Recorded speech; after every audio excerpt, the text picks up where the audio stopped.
meat and potatoes. Not just a deep dive. It's the deepest dive into Minnesota Vikings football. And welcome into Purple Daily Meat and Potatoes. It is Judd, it is AJ, it is Forno with you.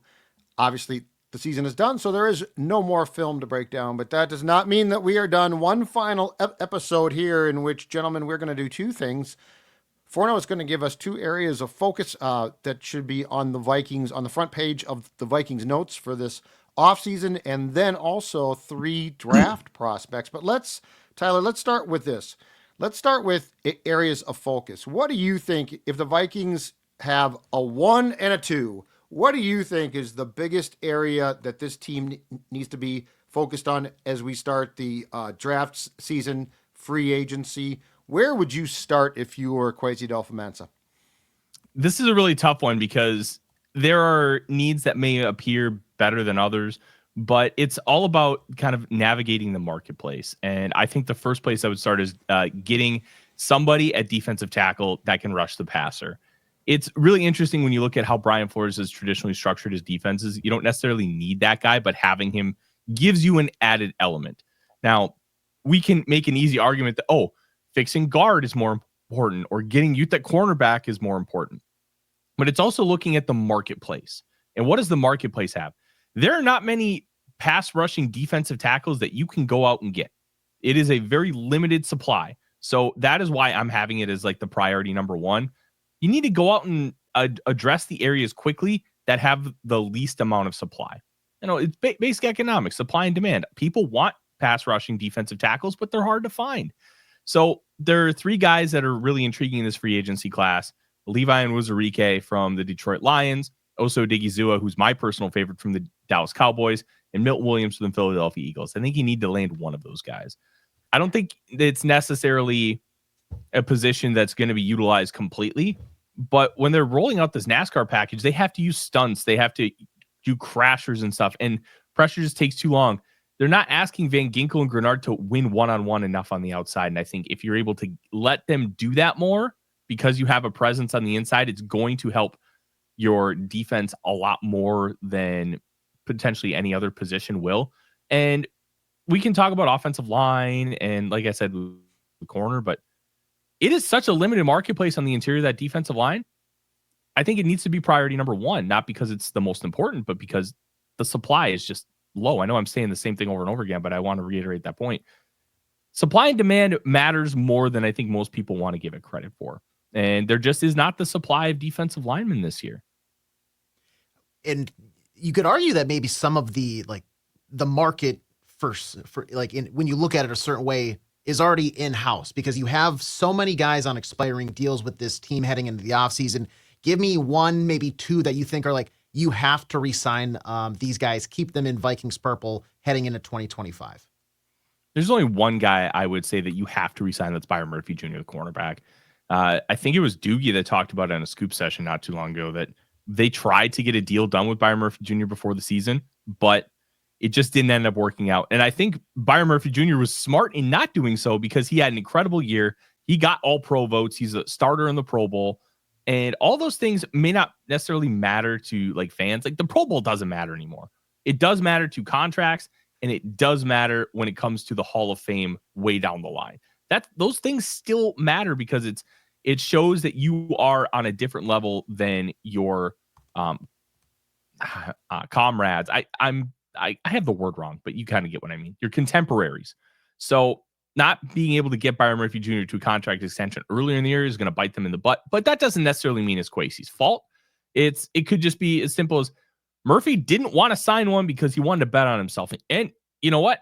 He's going to capitalize on it. He could get a deal upward of $20 million. I think it's probably going to settle in somewhere in the 15 to 18 million range because I don't think he's going to quite get top of the market money.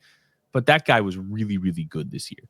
We could talk about Cam Bynum being hey, he needs to be a priority, but how much is safety really a priority for what Brian Flores does? And on top of that, how much of a priority is Cam Bynum's skill set? I think these are all factors here because Bynum is a very good player, very instinctive, very smart. But what makes him special? What makes him worth upward of like $15 to $17 million a year? I think these are the tough questions that are going to be asked inside the building. And you have a guy like Josh Metellus who's making what, $6 or $8 million over 2 years.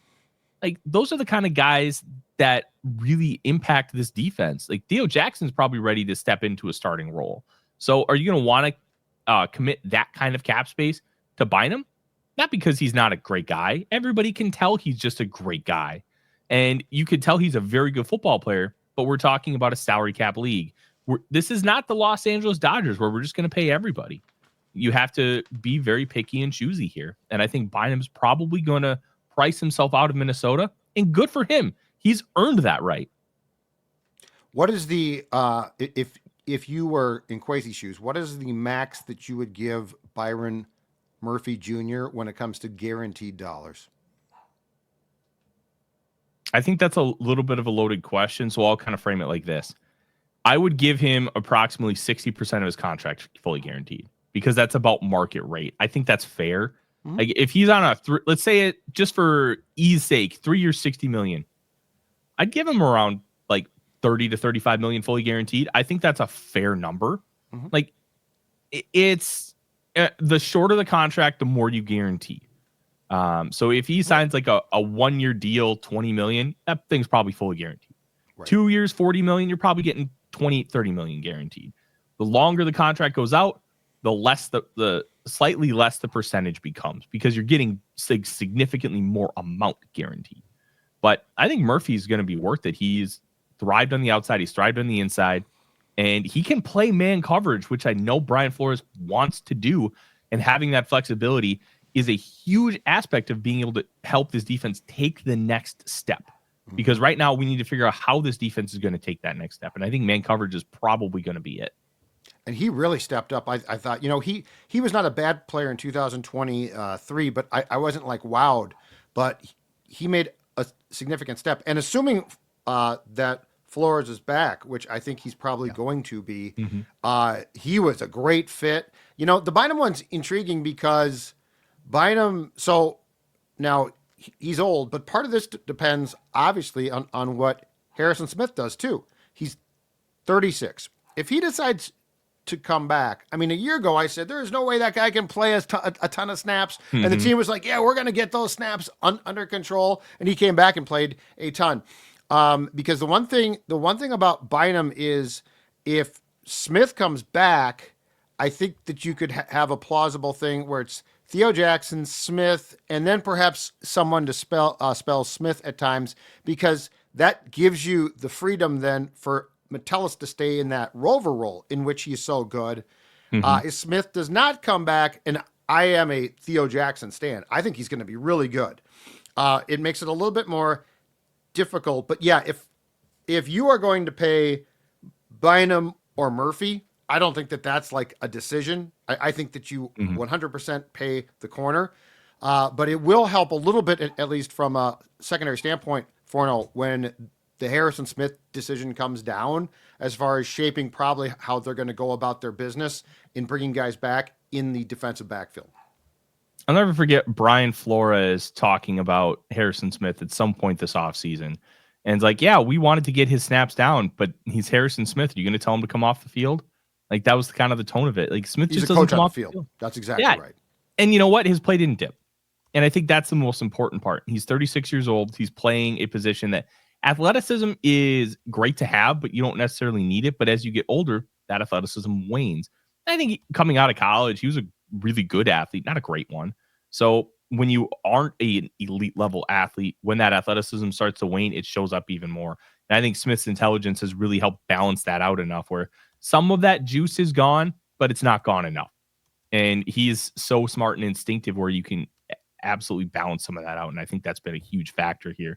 Safety overall, if you have a true difference maker, it can take your defense to another level. But if you have an average dude, it's not debilitating like it would be at other positions, like a corner or edge rusher. Yeah. You have average dudes there, you're going to get creamed more often than not. So if you go into next offseason, well, hey, maybe this season they only want to run 2 safety stuff and they don't want to do 3 safety stuff. And I think one thing I've learned with Brian Flores in his time here, he has really adapted and adjusted to what he has And I don't really know anymore what kind of stuff he really, really wants to do. I think that adaptation has been so key to keeping this defense successful, because last year they were doing a lot more trying to isolate Danielle Hunter kind of stuff and the Bengal Hawk blitzes. I don't think they ran a single Bengal Hawk blitz this year because that kind of got figured out, but they didn't even mix it in at all. They're running a lot of different stuff. They're running a ton of stunts and slants and trying to get guys like with open lanes, and not being able to play man coverage behind it, I think limited some of that. So if you get Byron Murphy Jr. back, Mekhi Blackman, he can play man. And then let's say you sign DJ Reed. All of a sudden you have 3 guys who can play man on man. And that gives you even more flexibility to do all kinds of fun stuff. And it's going to be harder to find holes in those zones because there won't be. It'll just be man coverage. So you won't be able to pick apart like Matthew Stafford and Jared Goff did those last 2 games. And I think some of that is going to be really fascinating to watch how that grows and develops, because at this point, Florida's a staying. I think Chicago and Jacksonville were probably the only 2 realistic spots. The Jets, I always felt like it was a pipe dream because it felt like they were going to go a completely different direction. And the Bears hired Ben Johnson, which we'll see how that works out. I don't know what the fit with Caleb Williams will be. And Jacksonville didn't want to bring him in for an in-person interview. And the other candidates they have satisfy the Rooney rule. So we get to have him back for 1 more year at least. And I think that rules. And how that defense continues to develop, I think is going to be a huge factor in the Vikings' success in 25. Maybe the elephant in the room coaching-wise isn't Flores as much as it is Kevin O'Connell. And I know that the coaching contract doesn't go against the salary cap or anything like that, but how important is it to get that sort of contract done sooner than later, especially as like the draft approaches, so that in the war room, he feels maybe a little more invested in the future rather than, go ahead, Kwesi, you take whoever you want. I don't know if I'm going to be here type of thing. Well, that's the interesting thing. He and Kwesi are tied at the hip because they're both on 4-year contracts. The way the Wilfs have operated in Ben Gessling pointed this out, and Mark Wilf even said so back in August when he spoke to the media. They don't talk to coaches about contract extensions this season. They do it after the season, and Gessling pointed out that they've historically done it with 1 year left on their deals, which, I mean, that happens with players all the time, so that's not exactly a weird practice. I think they're going to get locked up, and they're going to get locked up quickly. I don't foresee a scenario where they're going to be lame ducks going into the year. I think they're going to lock them up. I think they've earned the right. Look, they're 34-17 in the regular season for 3 years. And in those 3 years, they've had to completely fix the salary cap. And last year they had $72 million in dead money. We can talk about, Kwesi's draft in 2022 was bad. Well, there were reasons why it was bad. He addressed those reasons, and those reasons have not manifested themselves over the last 2 years. And we can't really assess the last 2 years until they have more time in the system, because we don't know if McCarthy's going to work out. We don't know if Dallas Turner is going to work out on a long-term basis. We do know Jordan Addison is working out in a huge way. And Mekhi Blackman looked like he was going to work out in a huge way before he tore his ACL in the first day of training camp. So the way he's maneuvered free agency, the way he's maneuvered with trades, Cam Robinson may not have been good the last 2 weeks, but it was because they made that trade that they were able to stabilize left tackle enough to be able to make that 9-game winning streak and make a run at the 1 seed. And the trade for TJ Hawkins and the maneuvering with undrafted free agency, finding guys like Ivan Pace, Gabe Murphy, when he played sparingly this year because of the injury, and then he got to play in lieu of Pat Jones's injury, he was awesome. He played the Pat Jones role incredibly well. So we're looking at a guy who understands how to identify talent and is proving that in multiple ways. I think you need to find a way to extend both these guys. If they go in as lame ducks, I have a lot of questions about what's going on in the building, about why this wasn't able to get done. What are Kevin O'Connell and Kwesi Offensa thinking, not wanting to sign deals? I don't think it's going to be because they weren't offered enough money, because the Wolves have proved time and time again, Judd, you and I have talked about this, they'll spend. They have no problem spending because they know what it takes to try and build a winning culture and a winning team. So if they're not willing to sign extensions, what's the catch? Why? What's the reason? And I think, and Artie's still tied at the hip then, because that's O'Connell has certainly separated his worth. And if Ben Johnson, indeed, if the report's right that he's approximately 13 mil from Chicago, if that's right, I mean, O'Connell just shot up to 16 to 17. So it'll be intriguing. What is your second plan? What's the second most important thing in your mind the Vikings need to be focused on?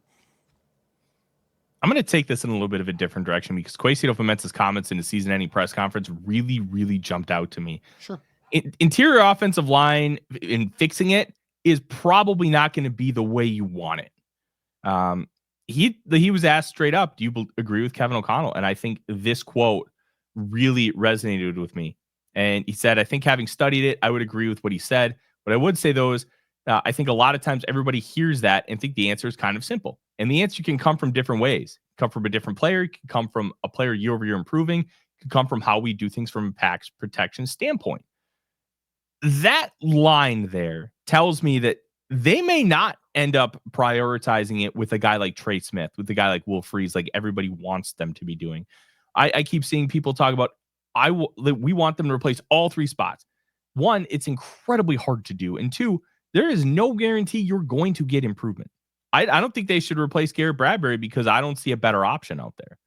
Like Drew Dahlman, I think he's around the same level of player. So you're going to pay like $5 to $10 million more a year for Dahlman when he's going to give you around the same output than Garrett Bradbury. I just don't see that as a really smart solution. Then you have Trey Smith. Somebody's giving that man $23 to $25 million a year. The Vikings going to do it?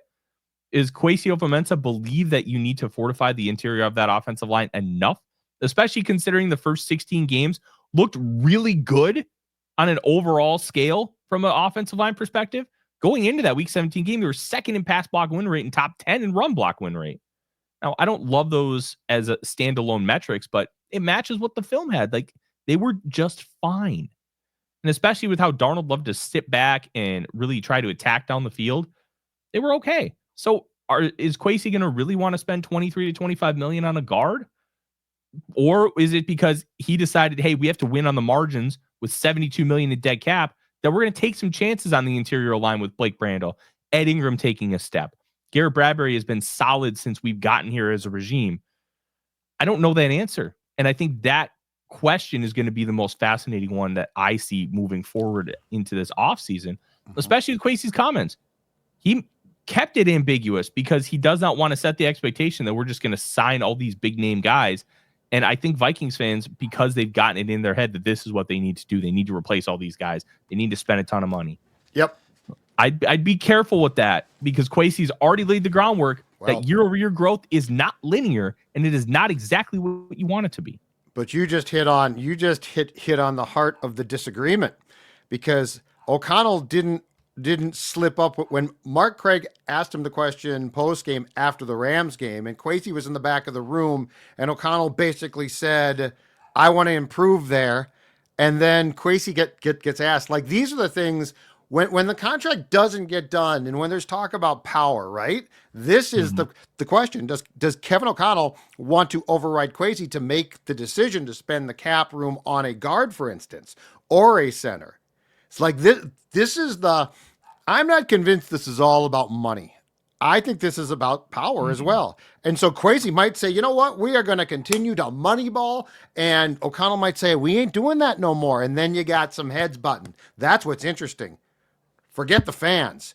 What's going on inside that building, and whatever Kevin has convinced himself of, it's going to be hard to say we're not going to do that with all of his success. Like, this is what's going to be, I think, the sideshow that's going to be intriguing. And I mean, this goes back to your guy. This goes back to the fact that Kevin O'Connell wanted to bench Ingram far before it happened. And for whatever reason, he wasn't allowed to, or he didn't until he finally did. So, and again, when coaches say things with a GM in the room, they ain't talking to us. They're talking to the GM. So, like, this is going to be really intriguing, because I think you're probably right. I think the way that these two guys see those positions is very different. And what happens? Who wins? Because at the end of the day, football, man, GMs and coaches, often there's a power struggle. And it don't always end pretty. That's really interesting. I never really thought about that from a kind of building standpoint because, well, one, I wasn't in the room. I was on my couch watching the game. I wasn't able to ask any of those questions. But I read that that Kwesi was in the back of that room, which by the way, Spielman would always watch Zim's post games. So that's not rare, but it allows you to get something on the record out there publicly that you might have probably said to your GM like 6 weeks ago in private, and it didn't get addressed, or you don't feel it's been addressed. I'm just saying, I think this contract thing probably goes way beyond just the dollars and cents. I think that always plays a role. But, the Ingram thing was one of the most interesting things, because I don't know that Ed Ingram would have been starting on day one if O'Connell had been the sole decision maker. But, they talk about it. Collaboration. Collaboration only goes so far, though, until somebody says, we disagree, and here's what we're going to do. So I'm just saying, I'm throwing it out there. Hey, you know what? You may be right. I'm going to kind of keep an eye on that and see, well, what is this going to mean long term? And I don't even know if we know what Kwesi Adofo-Mensah, how he views the offensive line and the interior, especially because, well, they haven't had money to address it. So, but it's hard. That quote, though, that you read, to me, had some rebuttal to Kevin's quote. A little bit, yeah. I mean, it wasn't the same quote, that's for sure. Mm-hmm. And it's actually interesting because it's hard to argue that they approached last offseason wrong. They completely fixed edge rusher, and that's a position that you feel really good about. Blake Cashman, you feel really good about. 100%. Darnold, whatever you think about what his future should be here, home run. Like, they couldn't have gotten a better bridge or future guy, however you see that playing out. Like, that's just a huge win for Adofo-Mensah. So if he wants to continue moneyballing there, it's maybe he's right. The only way we can find out is the players he selects and if he's right or wrong on that. Absolutely. All right, let's get to 3 potential draft picks, 3 draft prospects that should intrigue the Vikings in the April draft. Of course, the Senior Bowl is next, the Combine. So we are getting into certainly draft season. But before we transition to that, let's talk about my friends at the Butcher and the Boar, located in the North Loop in Minneapolis, not far, of course, from where the Wolves play and the Twins play. A gathering space for Southern-style hospitality. Happy hour 4 to 6 every day. And I want to tell you right now that you can walk into the Butcher and the Boar and get the Judd special, a beer, a brat, and a shot for $15. A huge handmade beer brat with sauerkraut and mustard. Any draft beer, any rail shot, only $15. And of course, delicious, delicious food. The Butcher and the Boar. If you have not already, check it out. They are back and again in the North Loop. All right, Forno. What is the first name that jumps off the page to you as far as a guy that could potentially interest the Vikings, who we now know are going to be, at least for now, they are slotted 24th in the first round? So the one interesting thing is, and I track this more in depth than anybody. Last year, I gathered 838 different mock drafts from across the industry, and JJ McCarthy was number 1 at 273 selections. 2 was Drake May at 88. So it's interesting to kind of see where the mock drafts come in, because Jordan Addison in 2023 was second on my mock draft tracker and the Vikings took him. So they are consistently picking at the top of where like the industry kind of sees.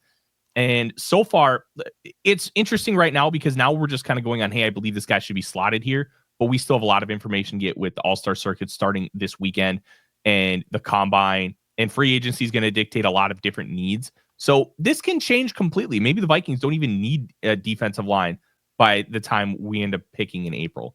But I'm going to start with defensive tackle Walter Nolan from Ole Miss.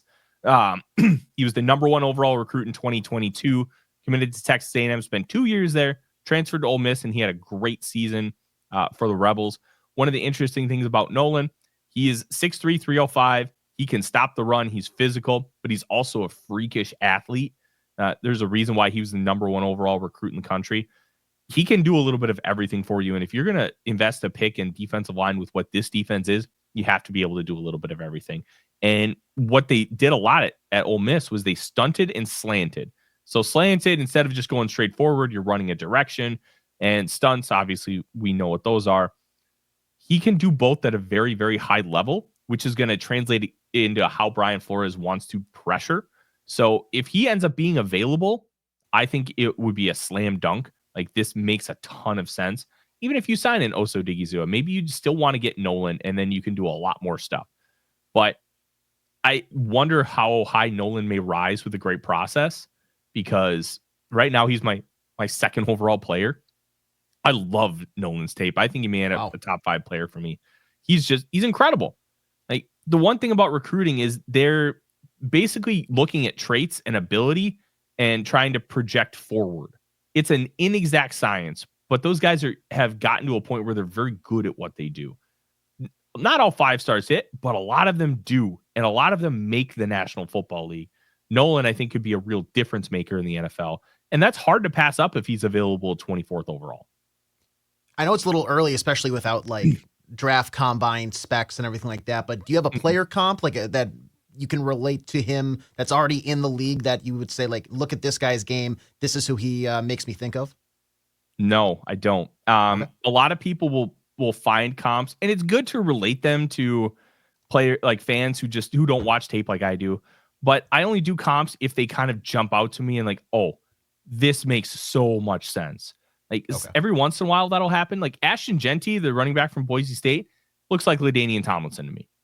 Like, it's a high comp, it's high praise, but the way they play, their builds, it just made a lot of sense.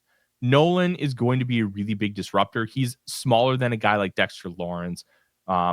Maybe like someone like how the Vikings really wanted to go after Christian Wilkins last year. They can do some of the same things. It's not a 1-to-1, but that you're looking at a guy who's a huge disruptor who can play all 3 downs, play the run, play the pass, and do a little bit of everything. Like, that's what you're looking at with a guy like Walter Nolan. All right, who's second? There are a lot of running backs in this class, and I don't think the Vikings will take one in round 1, but they could. Right. It all depends on when. I know I was actually with Thor last night. He loves Caleb Johnson. I was telling him why I don't. I think he's a 3rd-round player, and Dane Brugler mocked him to us in the 1st round.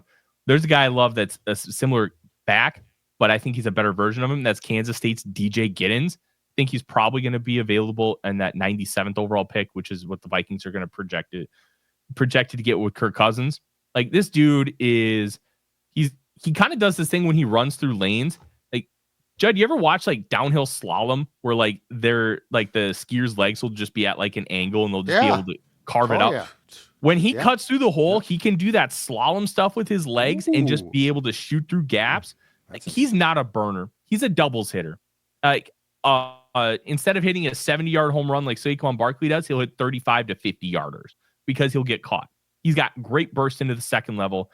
He's got the ability to break tackles and elude defenders in space. He's really good in the pass game.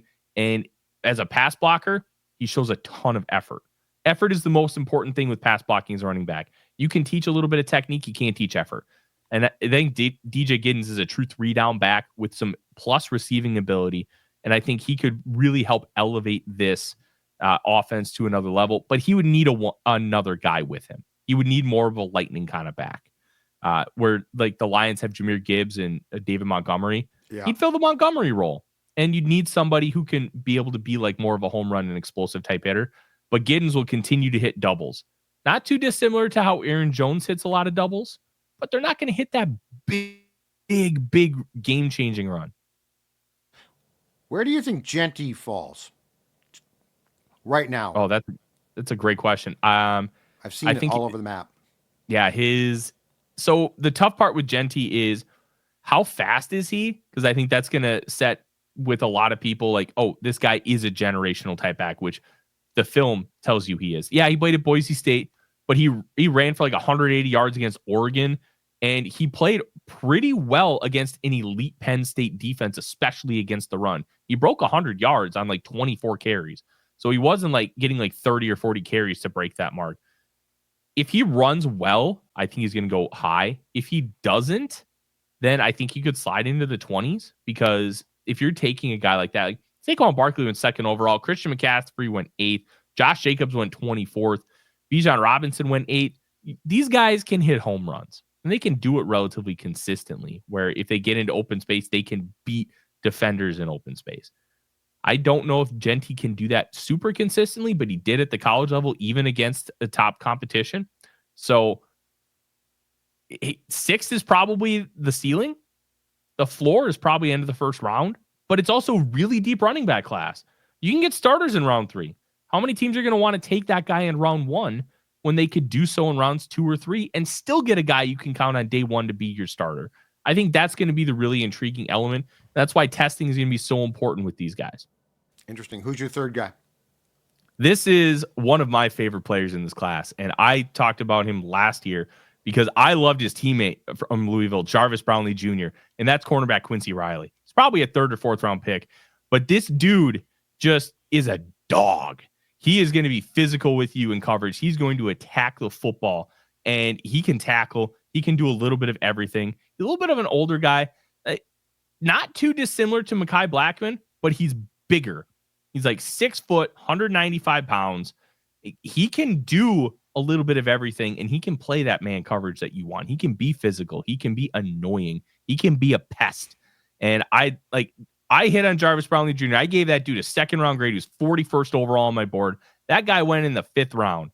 Cam Hart from Notre Dame, 53rd overall on my board. He also went in the 5th round. Those two guys were like all rookie team candidates as corners. I think Quincy Riley's the next guy. He can just flat out play ball, and he's going to play a brand that Brian Flores loves. And I think in that 3rd or 4th round range is probably where it comes off the board. I'd probably consider taking that guy in round 2 because I think he's got that kind of ability. Interesting. Age, got any questions on that one?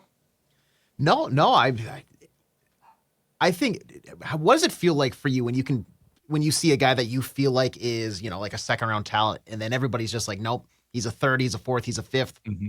And then he ends up just, rising to that kind of cream. Do you like taking that victory lap, Forno? Yeah, I took one with Bucky Irving. The entire industry was down on him. I had a 2nd round grade on him. He ran for 1,000 yards this year. That's unbelievable. Yeah. So one of the interesting things about this, because look, in this industry, you are wrong just as much as you're right. You're going to pound the table for a guy, and he's going to stink. That's just the reality of it. Like, one of my biggest misses, I had a borderline 1st round grade on Jamar Chase and wide receiver 5 in that class because I didn't know how that physicality would translate. Well, he's a top 2 receiver in the NFL. So you learn lessons along the way. But one thing I've learned is if I'm so far different from other people that I think are smart and respect, I ask questions. I'm like, why don't you like this guy so much? And I try to look back at my own study and be like, well, why did I like this guy that much? And then I try to use that information to reevaluate. And it's okay to reevaluate with new information because maybe you saw something different. And then you can go back and look at it with a different lens and try to learn from it. Sometimes you're just going to pound the table and be different from consensus and be right. Jared Verse may have had the better overall counting stats. Chop Robinson was just as good from an efficiency standpoint, and I had that guy as edge 1 last year. And I'm going to say that I still think he's better than Jared Verse from a long-term perspective. I love Chop. I was right. I'm going to take that victory lap. But it's tough because you have to look at how other smart people view this stuff, people that you respect, and see, well, if they're seeing something different, maybe I'm wrong. And then go back and look at it. Bucky Irving's testing was abysmal, but he looked like a great athlete on the field. And I stuck with the tape, and I was right. Maybe a little bit of curveball here because we asked you for the 3 guys that the Vikings could potentially go after. They want to look at that could bolster their lineup. Give me one guy that, if you have one right off the top of your head, who is people are very high on them. They flashed in the college season, but you're like, that's a trap. That guy is going to be a bust. He's maybe not a bust, but he's ranked higher than maybe where you think he probably projects to be. Do you have one of those off the top of your head or no? Yes, I do. Iowa running back Caleb Johnson. I don't get it. I don't understand why people are putting him in the first round. Not gonna be happy with I'm sending this to Thor. He does not have that next level burst. It's okay. Yeah, you don't have to because I talked to him about it last night when we were watching the national championship game. He doesn't have the juice to be able to make home runs. He doesn't have like his ability in pass protection. I think was a little off. I think he can't elude defenders very well in space. When he gets hit in the hole, he's got really good contact balance. I just don't think he's a 1st round type back. I gave him a high 3rd, a fringe 2nd round grade. And I think that's a fair spot for him. I just didn't see this next level difference maker that some of the other people have, which also kind of had me okay, if they're seeing this, what am I not? So then I kind of look back and no, I believe in my grade. He is a Shanahan special. He's going to be great in a wide zone. But I don't think there's anything about him that separates him from being a special player in this class. to being just a guy you could plug in a Mike Shanahan 1999 system. He's like a Landis Gary. Like, you plug him in, he's going to get you like 1,200 yards rushing, 10 touchdowns.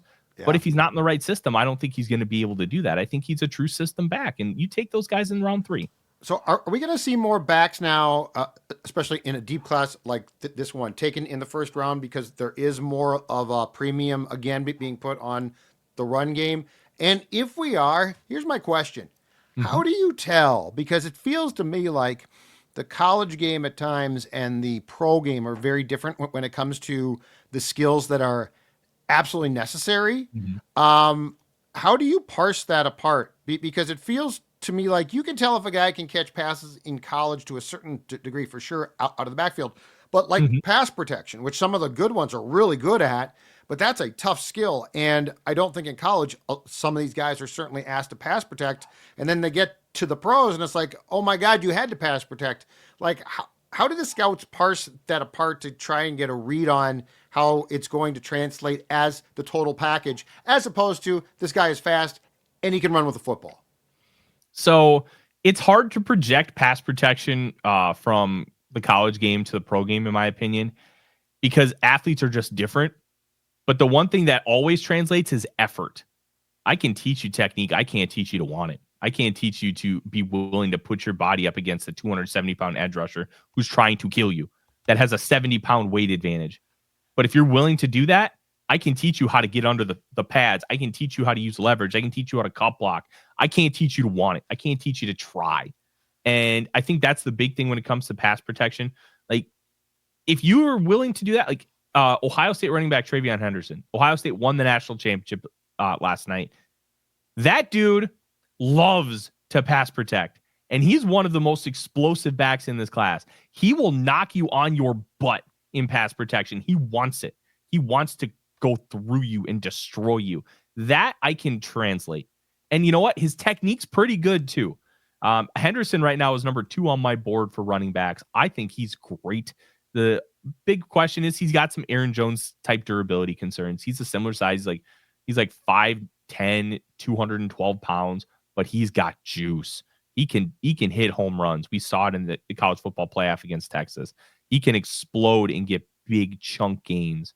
And I think he could just be a great player. Plus, he was a wide receiver in high school. There's underdeveloped talent from a pass catching perspective. You can teach this guy routes, and I think he'd be able to do it. Ohio State just didn't do a lot of that. They were running basic swings and screens, which is fine for the college game. But in the NFL, you want to be a difference maker, you got to do more. So it's hard to always translate one-to-one from the college game. And I guarantee you ask 5 other scouts, they will give you slightly different answers. But that's just kind of how I see it.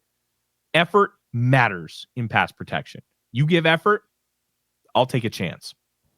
Absolutely. Great stuff, man.